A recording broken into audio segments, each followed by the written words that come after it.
Before I move into the state of the seminary remarks, I'm choosing to say, less than a formal address, but I just want to do a little bit of an overview of the day, especially because we've planned this day to have some downtime. I think we've all been at events where you just are having to go like that to get from one thing to the next. So we had that nice leisurely lunch break.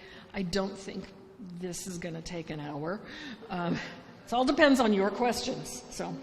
But again, wanted to make sure we had enough time without feeling rushed. Then we have our second presentation from Dr. Molabita at 2:45. And if you're like me, you're just already blown away and wondering how much further you can be blown away later. And I did want to say a word about the recognition of the class of 2020 that will take place at 4:30. And I say that in particular because I hope you will all be here for it. We are not attempting to turn back the clock and give them the graduation ceremony they did not have because of the pandemic. What we want to do is to lift up their ministry where they are now.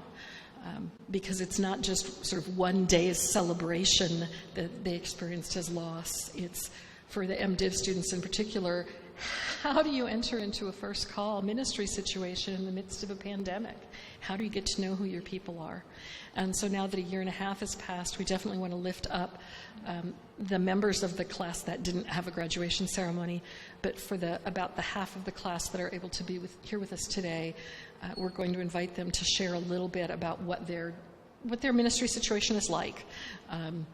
However they choose to share that, whether it's in terms of description or feeling. And I think that all of us will have something to learn from what they have to share, both those of us who've been in ministry for a while and our current students who are anticipating what ministry might look like in the future. Back when we canceled your graduation, we thought this was an anomaly and that it would be over soon, and you're all still sitting there wearing masks. There's no turning back, but we want to bless you as we move forward. So that's what that piece of the afternoon will look like, and then we'll wrap up with a reception that has no program, no agenda, no speaking, just, as we heard in the sermon, free food, and the opportunity for fellowship. And then tomorrow we meet back here. The first event is at 10 o'clock in the morning. That is Dr. Rachel Wren. Wave at the crowd, Dr. Wren, who will be leading us in a Bible study through the texts of Advent, followed by the dedication of the Moiser Courtyard out there, and then another lunch before folks hit the road and move on. So that's the flow of the day, and very grateful. As I said first thing this morning, it's just so nice to be together again. Because last year when we did this, we couldn't have anybody on campus. And also I was homesick. So that being said, let's get into the business at hand. This state of the seminary tradition, if I can call it a tradition now that we're at time 4, it really began my first year here, 2018, which was the first year that Trinity had become part of Capital. And at that point, there were a lot of concerns still being expressed about how that had happened, what would happen going forward. There were a lot of rumors, many of which were not accurate. And so we decided that what we would build into Trinity Days in 2018 was some reflections from me about the state of things, but also the opportunity for some question and answer so that people who had concerns could raise them. And that's become a little bit of a tradition now, just to give folks an update where we are, what's working well, what's new, and again, plenty of time for questions that you might have.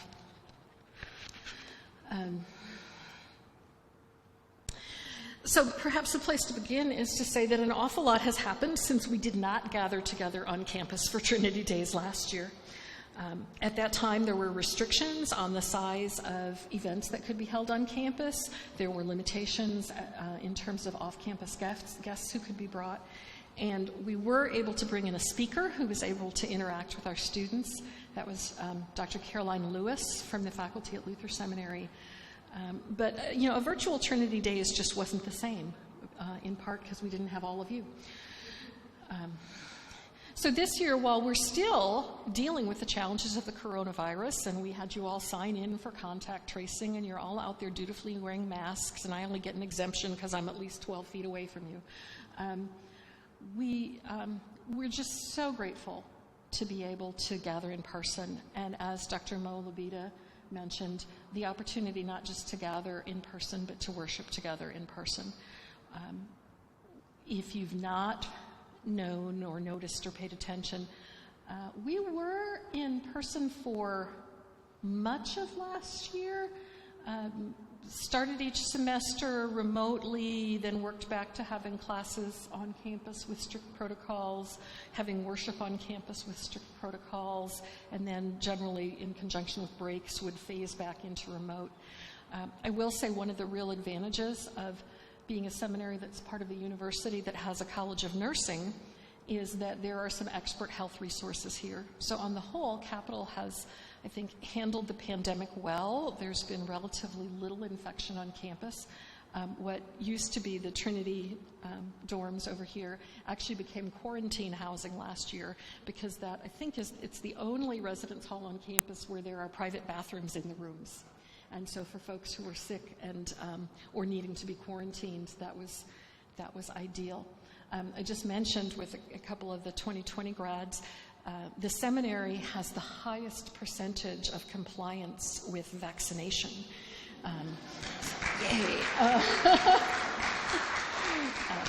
There will be a vaccination mandate effective come the beginning of the year, but the university decided not to institute that until after at least one of the vaccines had full FDA approval, not just emergency FDA approval, and that was in the first week of the seminary, of the semester, excuse me, and they didn't feel it was fair to say a week into the semester it's required. But there's an app through which we upload proof of vaccination. And if you're not vaccinated, or if you are but are just stubborn and or lazy and haven't updated your card yet, we're doing mandatory weekly testing for those folks. And so that's the database reporting. It's 70-something% of all students who are vaccinated, but 83% of seminary students who've uploaded their cards. And I suspect our number's actually a little bit higher. I'm sure that some of our interns who are out and about just didn't bother to upload their cards, because if I'm interning half the country away, I don't really need to be on campus. So, but I do. I feel good.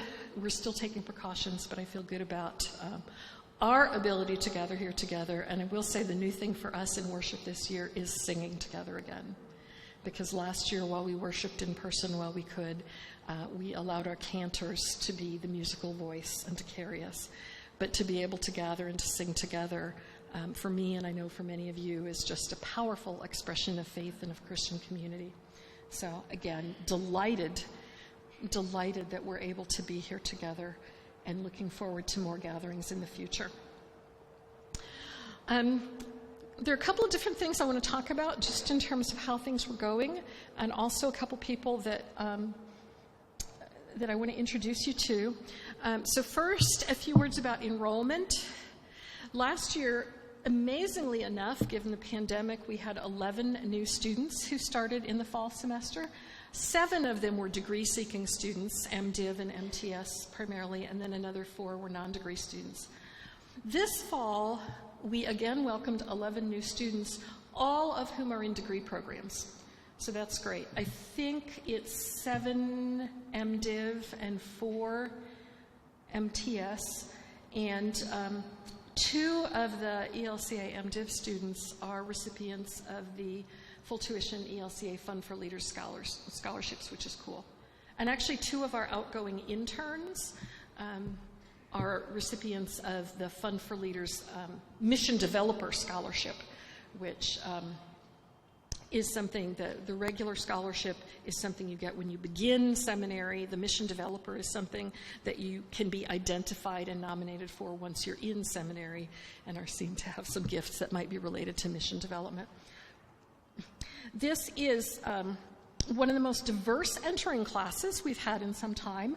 We've got our good core contingent of Lutherans, but we also have students who are Baptist, Disciples of Christ, Nazarene, non-denominational, and I think, I'm sure I'm forgetting something. That is,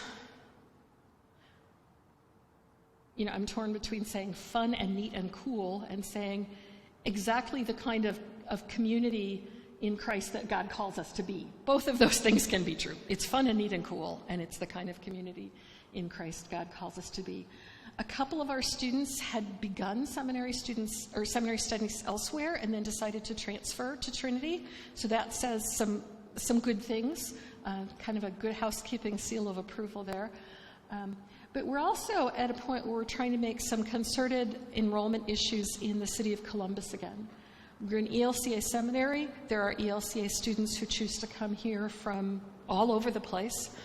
But we're also a vibrant seminary in Columbus with good faculty and theology and a lovely campus and a great location in terms of accessibility.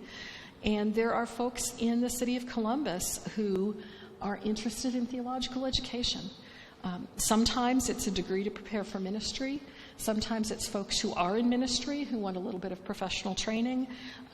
But it's exciting to be reaching some of those folks, and then exciting to see the perspectives they bring into the classroom. I've talked with a couple of bishops who said they really like it when seminary graduates come to them having had some ecumenical experience in seminary, right? Because once you get out in the ministry, you're not going to be, unless you're in Western North Dakota, you're not going to be in a pocket that's only Lutheran, right?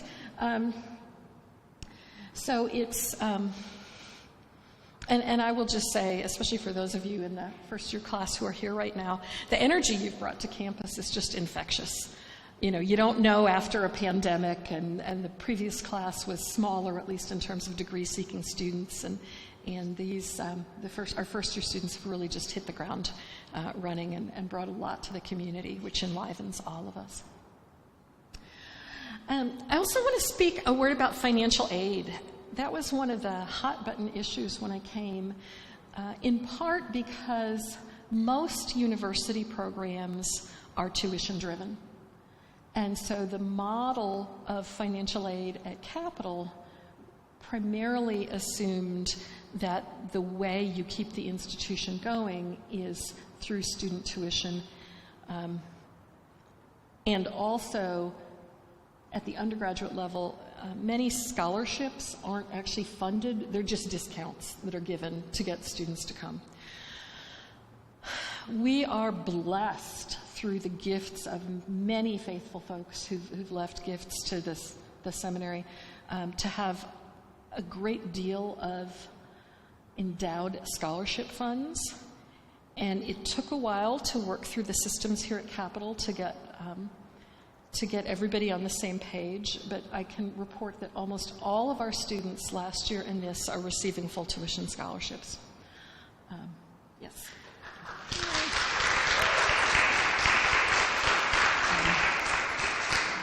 The university CFO, Bill May, has been a real partner in that. I think he was the one who most succinctly stated there's a certain budget the seminary needs to operate. Whether that money gets there because a student writes a check, or because someone gets a loan, or because we move money out of the endowment proceeds that they're there for into operations, it still funds the budget. And so we are now offering full tuition scholarships to almost all of our students.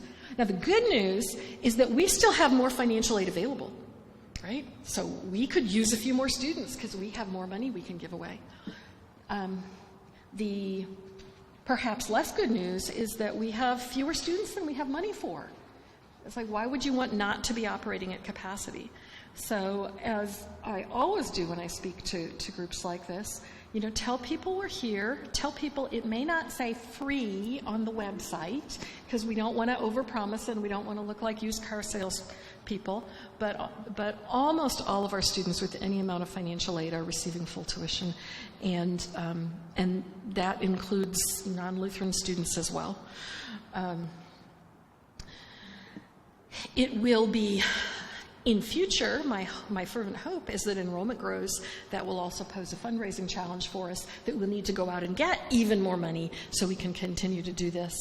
But as our former development officer used to say, that's a challenge I would welcome, right? Give us more students that we need to raise more money for. I'm in. So that's just one of the areas where I think we've made remarkable progress in the last couple years. Just in the last year, we have undergone an amazing number of staff changes. Pastor Julie Hudson, she's waving if you want to turn around. Pastor Hudson joined us in November as the new Director of Contextual and Experiential Formation. So she works with our students in field placements, in internship, accompanies them through candidacy, and then not long after she got here, took over responsibility for worship coordination as well. She's a Trinity alum. She had supervised interns both from Trinity and from other seminaries, believes in what we do. And I'm actually going to invite her up in a little bit to share a little bit about her work with you.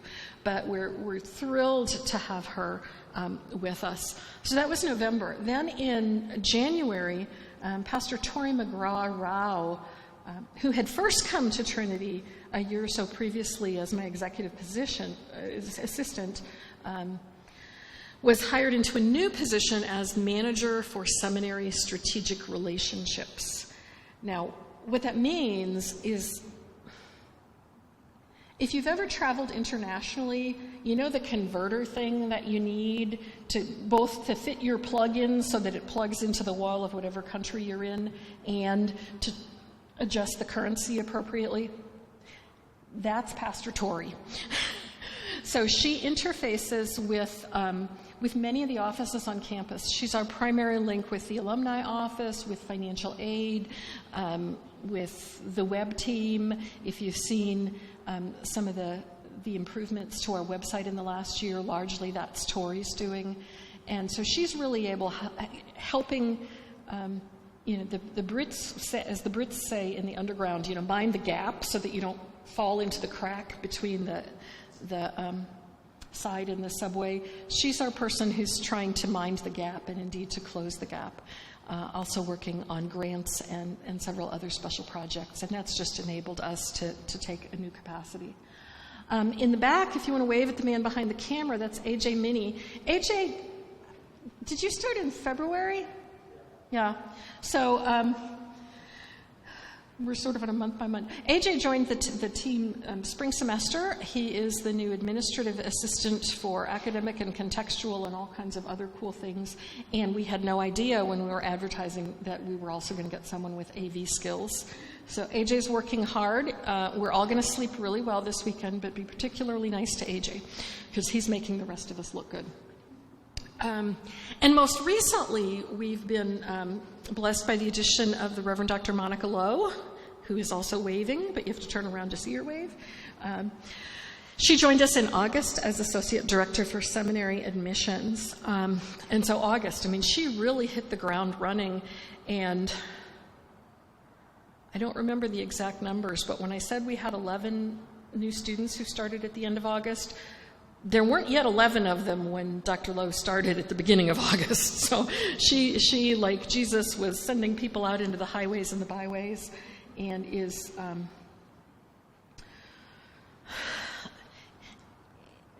has just been a valuable partner. In the not quite breaking news category, I can say we're expecting a new addition to the family. Just in that we're currently searching for a new director for congregational engagement and advancement since Pastor Todd Mills left to return to parish ministry in late August. And the search process is underway. I can't say too much, but we do expect that we're going to be bringing a couple of finalists to campus for that soon. And I mention all this not just to go through a roster of names, but to say, if someone had told me when I came to Trinity not quite 4 years ago that we would experience so much staff turnover, admissions, twice, advancement, contextual ad, support staff, I wouldn't have believed it, and I wouldn't have imagined how we could go forward. And yet each time we have lost a valued member of the Trinity team, God has sent us another invaluable member of that team. And it just feels so good to be able to keep moving forward in the midst of such change.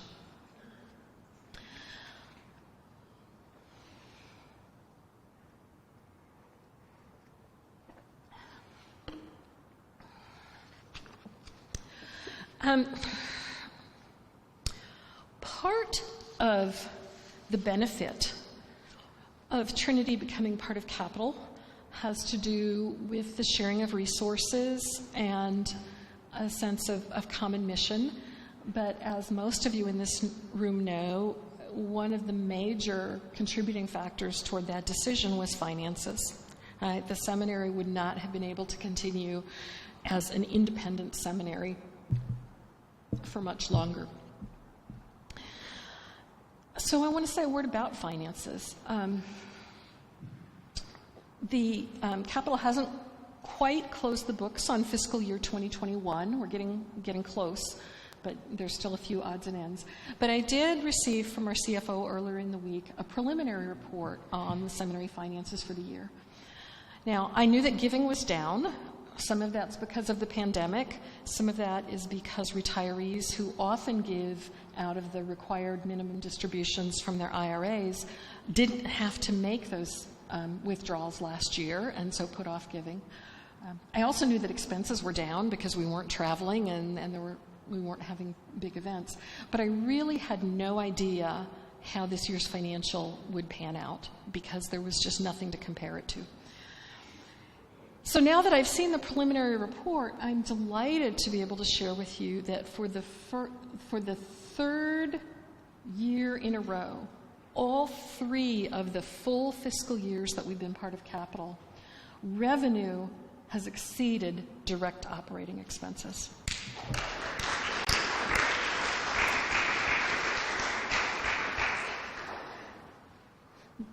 What that means is that when you add together the total of tuition revenue and donor contributions and the support we receive from the ELCA churchwide organization and synods and congregations, plus scholarships, plus revenue from endowments, all of the money that we've received is greater than what we spend on salary, benefits, and educational program expenses, okay, which is good news indeed. Now, what's not covered in that particular calculation is the cost of facilities. So maintaining this beautiful building is not cheap. There was a lot of deferred maintenance in our recent past. As one example, if you have a little bit of free time, Pastor Hudson would be happy to show you exactly where on the brick floor it was raining in Gloria Dei this summer. Unfortunately, we could not redirect the rain to the baptismal font. And now that they've resealed the windows, and apparently there was also some rain coming in through the base of the cross up there, that area has been resealed. So we're hopeful. But there's still other parts of the building that it's raining in. And I say that, again, obviously we're part of Capital. The building isn't just ours. There are other offices, other classes that meet here. And yet a lot of the uniqueness of this building is because it is a seminary, because we want this worship space. And so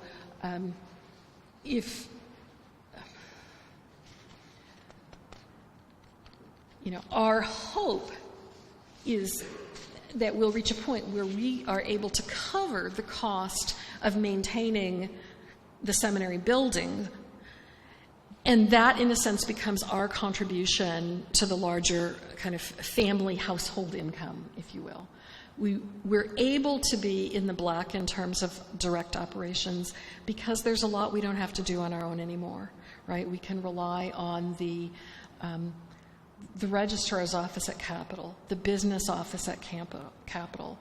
There's so many things that we don't have to have our own staff for anymore. So we're taking resources from the university, and so our commitment to cover the cost of this building is part of the resource that we're contributing back.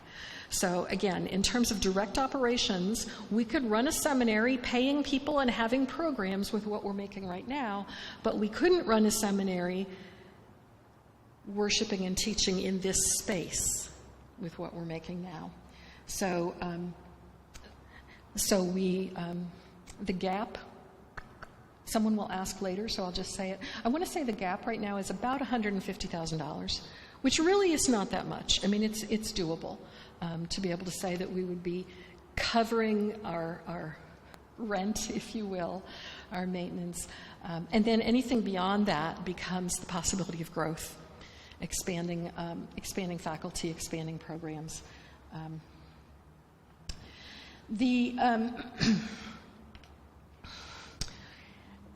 In addition to Trinity Days, the other big event that we have each year is the Trout Lectures. The Trout Lectures are held annually to honor the memory of the Reverend Dr. Nelson W. Trout. He was a Trinity student, then he was a member of the Trinity faculty, and he was the first black person to be elected as a bishop in the Lutheran Church in the United States. And in fact, if you haven't been on campus in a while, his picture is out in the entryway now, along with a plaque listing the names of all the Trout speakers in the 30 years we've been holding the Trout Lectures. Typically, those lectures have been held in April, toward the end of the month, because we wanted to make sure we were always after Easter. But last year, we revised the seminary's academic calendar. What we've had for many years is a pattern with a fall term, a J term, and a spring term. Last year, we decided to move to a fall term, a spring term, and a May term. Part of the reason for that was to allow for more cross-enrollment with undergraduate students at Capitol, and to make life a little bit easier for the couple of our faculty who teach both seminary courses and Capitol courses. And what that meant that we hadn't quite anticipated was that if we continued to hold Trout in April, it would be at a time when likely there were no students on campus, which sort of defeats the point. And so there was a steering committee that spent a lot of time going back and forth about when to have this. And fall semester, we've got Trinity Days. Spring semester, if you start from the premise that you pretty much need to avoid all of the Lenten season, and as late as Easter can possibly go, your options shrink quite significantly.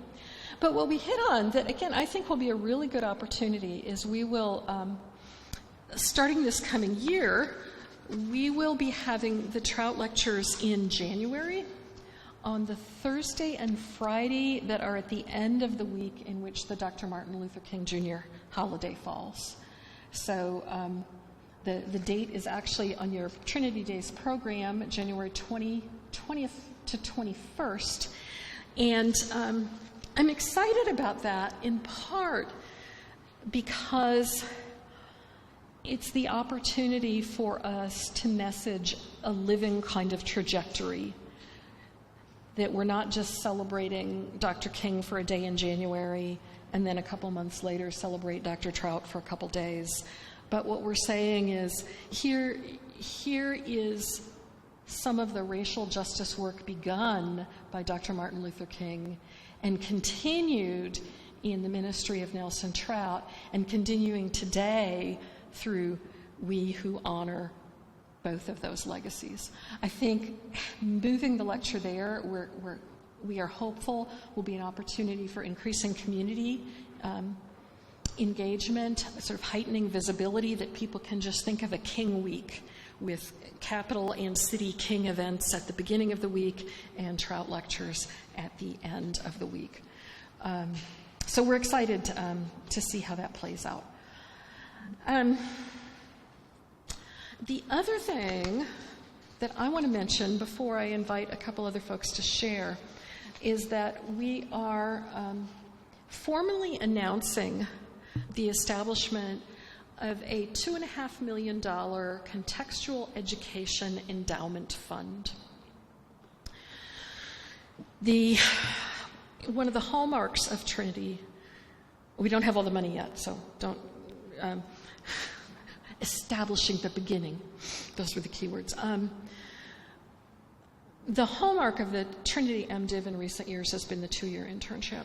And all the evidence we have from students who've participated in that is that for students who are a little weak or unsteady, the 2 years gives them the time they need to blossom. And for students who start out well, the opportunity to go richer and deeper is just phenomenal.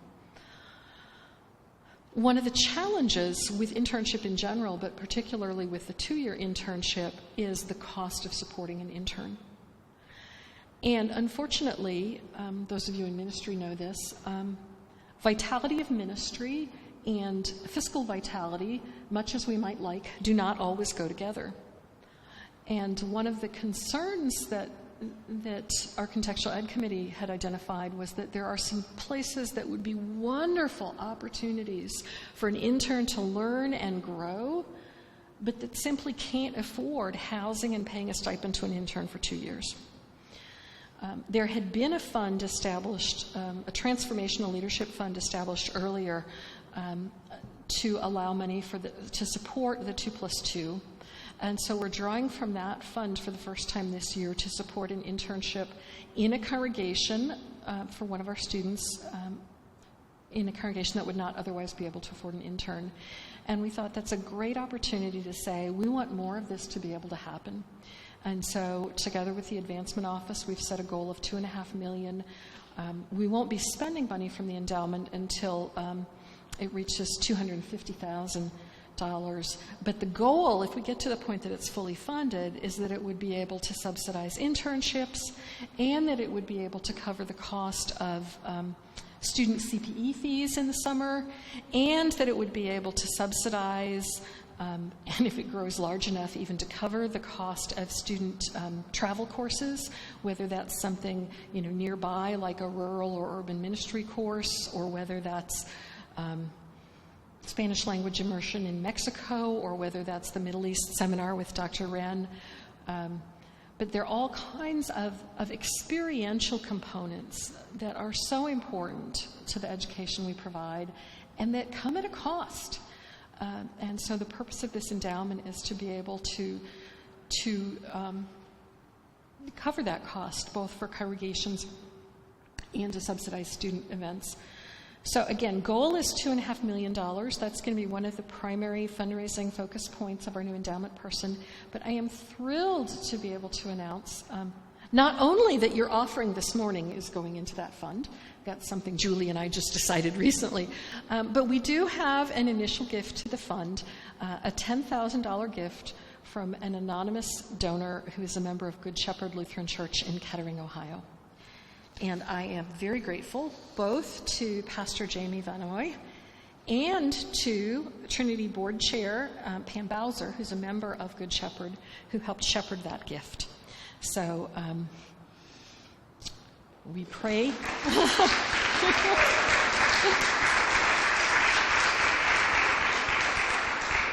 We pray that it will be the first of many, but there are many ways in which it's important to steward donor gifts, and donor gifts pay the light bills as much as they pay everything else. But so many people, so many congregations want to give in a way that they know is directly impacting students. And we're fairly well covered for the moment on the scholarship fund, and this seemed to be the next thing to tackle. To say to donors, you can make possible an internship that a student might not have otherwise, or you could make possible the opportunity for a student to travel to the Holy Lands that they wouldn't otherwise happen. So we're really excited about that possibility.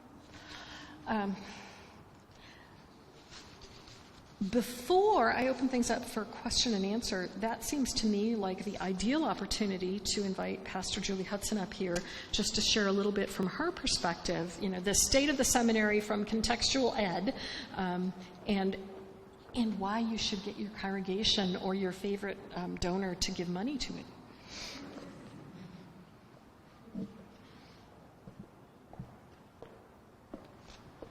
Thank you, Dean Kleinhans.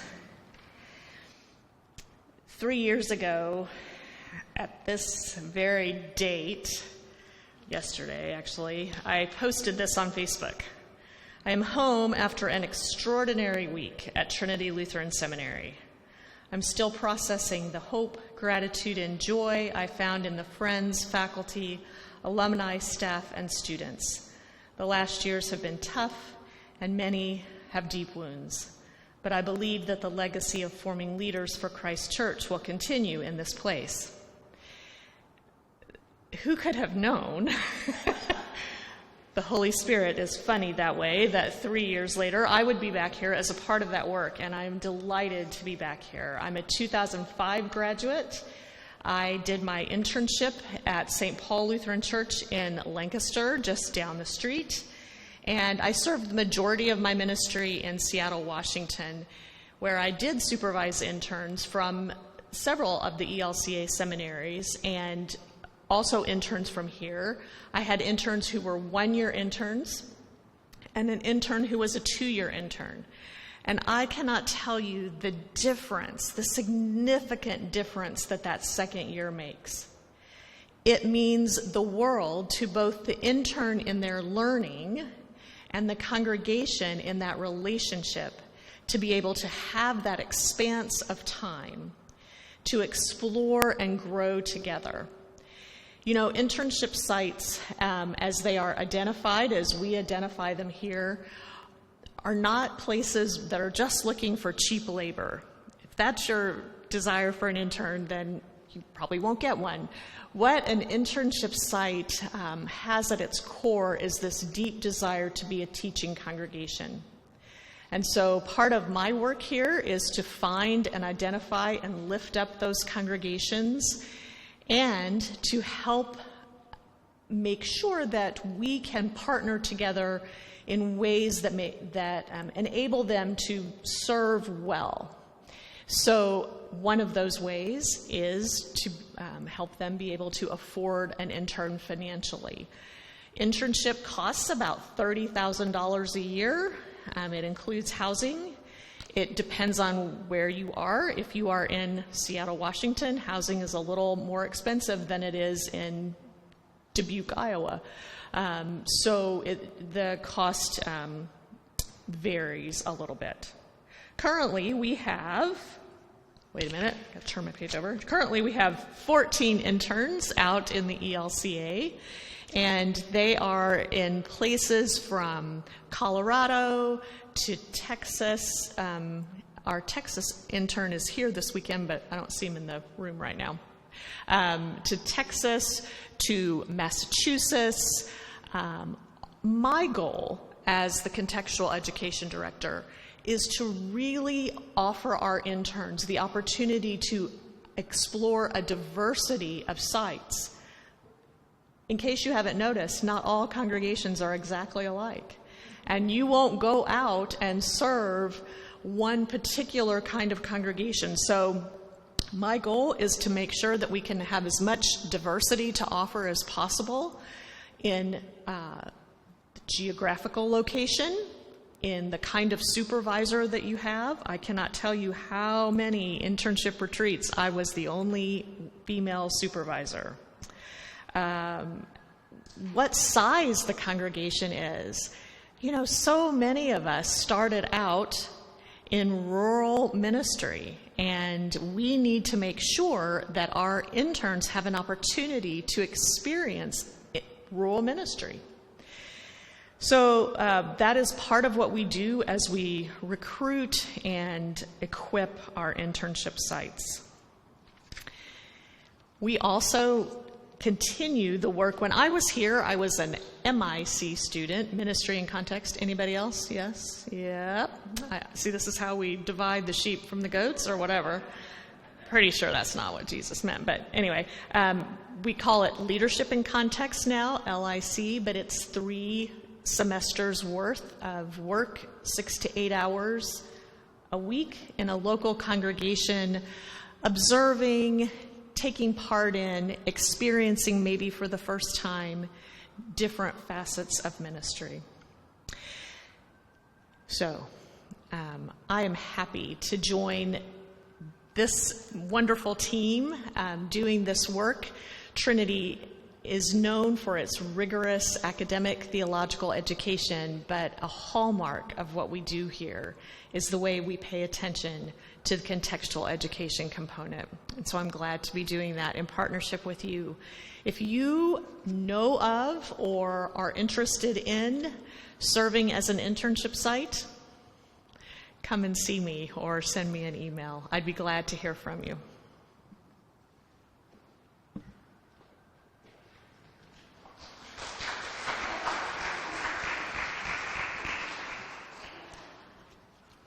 Dr. Lowe, would you come up and say just a few words about yourself and about your work in admissions?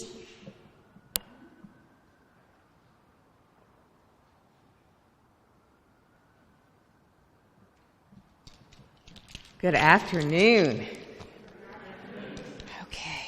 Well, I had the pleasure of serving as the assistant admissions for Seminary here at Trinity. And in this role, my call is to help carry out our mission of forming leaders for Christ Church at work in the world by increasing our graduate student population, as well as building ecumenical relationships and partnerships within our Columbus community.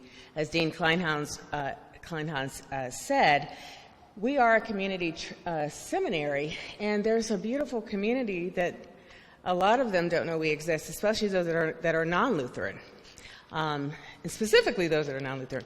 I am from the Baptist tradition. I actually have served on staff as an ordained minister for 12 years on staff, directing our communications department, as well as ran a community counseling center for the community and our congregations, and as membership director, recruitment and retention, which is my passion. My PhD, which I just finished in February, actually is on recruitment and retention, and dealing more with diversity. So recruiting those disenfranchised communities to institutions of higher learning, especially those that are predominantly white. We are in a climate now that people want to learn from one another, no matter what their backgrounds are. We also, and I think we don't give praise for a pandemic, but God can work some good things out of bad things, right? So even in this pandemic, we've had people wanting to switch careers and really feeling that this is a time that they're called to go back and see what God really wants them to do. There is such a need in this world and in our local community that I believe that God is calling people. So this weekend, I'm going to present to a local church here that has a good cadre of ministers that are not seminary trained. And of course, we are probably about 5 minutes from them to drive here. And it doesn't seem fair for them to drive further away when they can just come right here. So my goal is to not be a salesperson, but really to say, what is God calling you to do here at Trinity? Not really giving them any other options. But also looking at diversity in final, to look at diversity not just racially and gender or age, but also we have students here that are full-time, work full-time entrepreneurs, Serena, and she has the call to go to seminary. We have, where's my other sister at? I don't see another. Yep, Sister Colleen, retired. Who retires and say, I'm going to go to school? People want to go to travel. She's like, no, I'm gonna go. God is calling me to go to seminary. Keith quit a corporate job and said, this is time for me to transition us out of the pandemic, and I'm going to go to seminary because God is calling me. And so I hope that you hear that. Those of you who are here, you may know someone, or you may be yourself, saying, you know what, I think I want to go to seminary too, because I believe God is calling me to do something. So my ask for you is to look at those in your congregations, in your area of influence, and tell them the wonderful faculty that we have here, Joy to the World, Dr. Joy to the World, I call her, and Dr. Wren, Dr. B now, that we do have great people here that can teach, but we also have great staff and community here where people can really form their call. So thank you, and I'm so excited to be here. I know I started 2 months ago, but I already got to meet Noelle Fox, who I'm hoping she got to talk with a lot of people. I know I put you on Front Street, but she's also an educator, so I know that she knows the importance of coming to Trinity. All right, have a great day.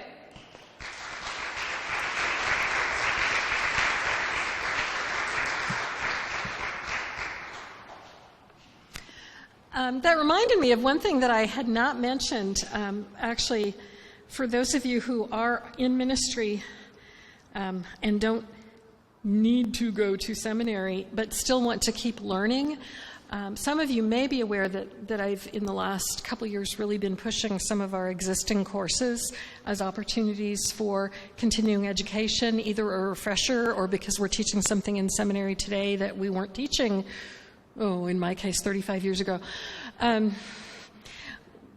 But for those of you who might have wondered about the quality of that experience, we actually acquired some new learning technology this fall. It's called an owl, and it really does look like a little owl sitting there. But it is kind of state-of-the-art technology that makes it possible for people to zoom into classes and have an experience that's pretty comparable to the in-person classroom experience. You know, what we found during the pandemic was that people in the classroom could hear the professor. People on Zoom could hear the professor, but the people who were zooming in and the people in the classroom couldn't hear each other. And if you're having discussion, if you're working together, we simply don't teach by standing up and lecturing at our students for an hour, right? We want our students to be engaged, and that was hard to do without the appropriate technology. This, just to give you a sense, the owl has an 18-foot reach on its microphone. So you put it in the center of the classroom and it picks everybody up. It works along with Zoom. It's a plug-and-play mechanism. And then it also has a 360-degree panoramic camera. So if we were streaming this on Zoom right now, you would see a box that had actually, you're really here. You would see me as you are now. But somebody who's zooming in from home would see a box of me and then above a panorama shot of the whole room. So they would have a sense of context. And then if, let's just say that Pastor Hudson asks a question, the camera is voice activated, it's going to turn to her, it's going to stay on her if she keeps speaking, but if she asks a question and I respond, within a minute, the owl has figured out this is a dialogue, and now there are going to be pictures of both of us at the same time having a conversation within the context of the panorama. So we're thinking, this is helpful for students who live at a distance, but again, just want to raise that as an opportunity for continuing education for those of you who might be interested in learning more or interested in learning something other than what you had the opportunity to learn when you were in seminary. That said, I am happy to respond to questions. I imagine some of my colleagues could do so as well if you have questions that are better answered by someone other than me. It is possible I have told you everything you could ever possibly want to know about Trinity Lutheran Seminary, but I doubt it. John, yeah.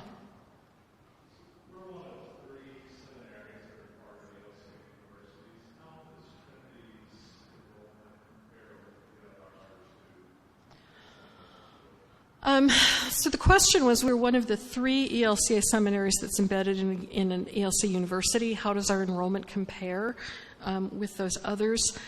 And I said, I can answer any question. The answer in this case is I don't know. Part of what's happened as church-wide staff has been reduced and responsibilities have changed is we used to get every year a fairly robust report comparing enrollment and finances at the seminaries And when I say used to, I'm not referring to a couple of years ago when I came to Trinity, but to my time serving as on the board of another ELC seminary. And I'm not sure that the denomination is collecting that data or distributing it that way anymore.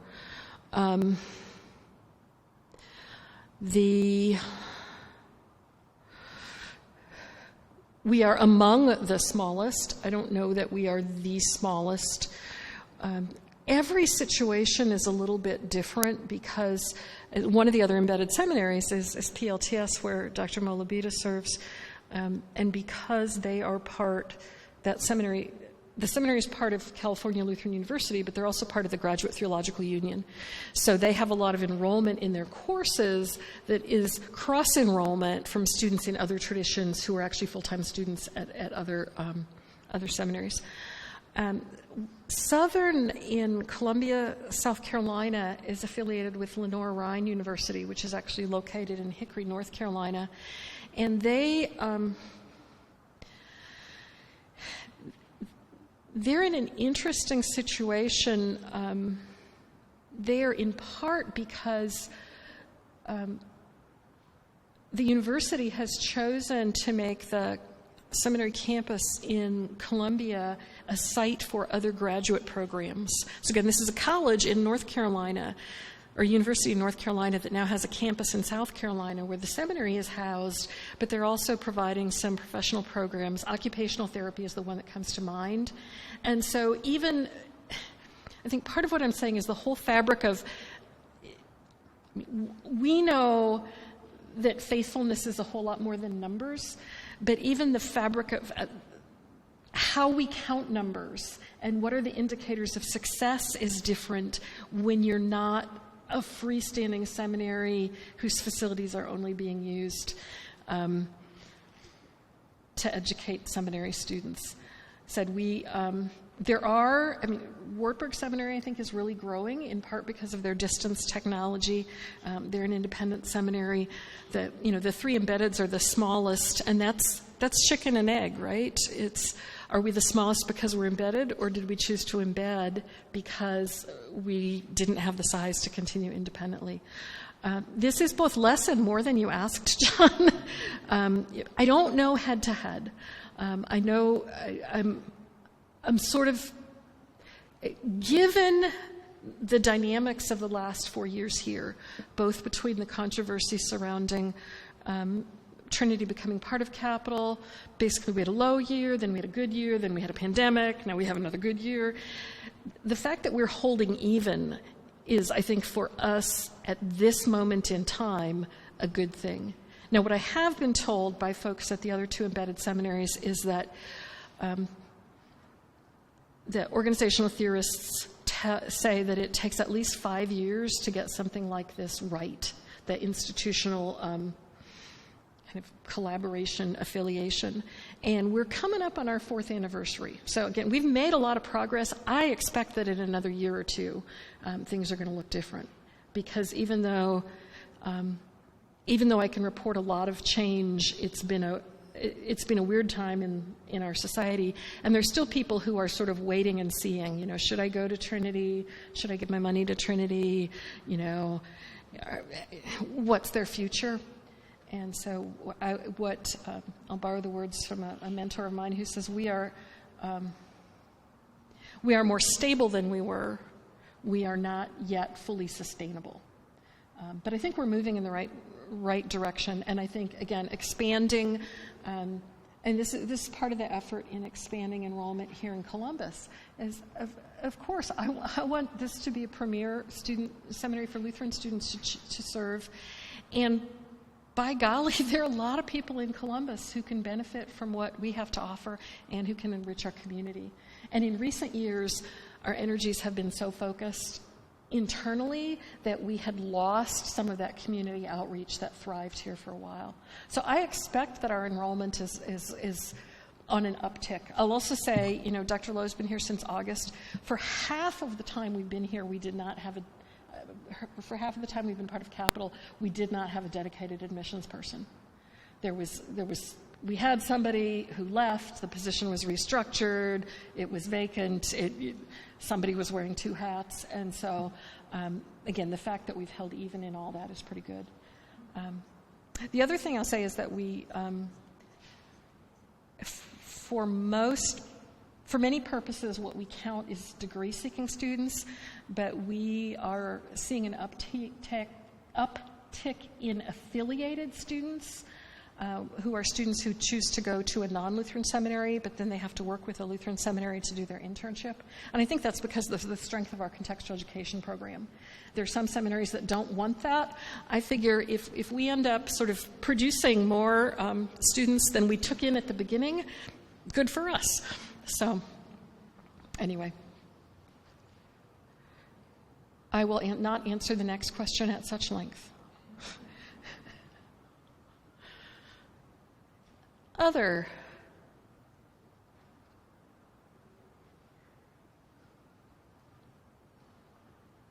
You don't trust me. My answer to John's question scared you all off. But no, I'm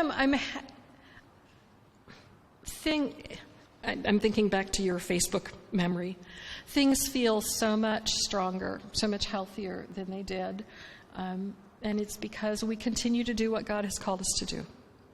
We continue to build relationships with other component pieces of Capital University, who I think in some cases had stereotypes of what a seminary was and the kind of people that we are. So we continue to build those internal relationships. We continue to be good citizens in this community. We have rebuilt relationships with church partners that had become somewhat tenuous. We're attracting students. We're sending them out into the world. They're coming back. So it's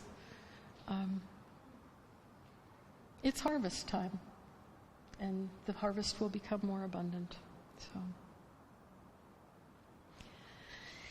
if there are no other questions, we've got about a 15-minute break before we reconvene for Dr. Molabita's second presentation. Thank you for your attention and for your support in prayer and in whatever ways you are able to support the work of the seminary.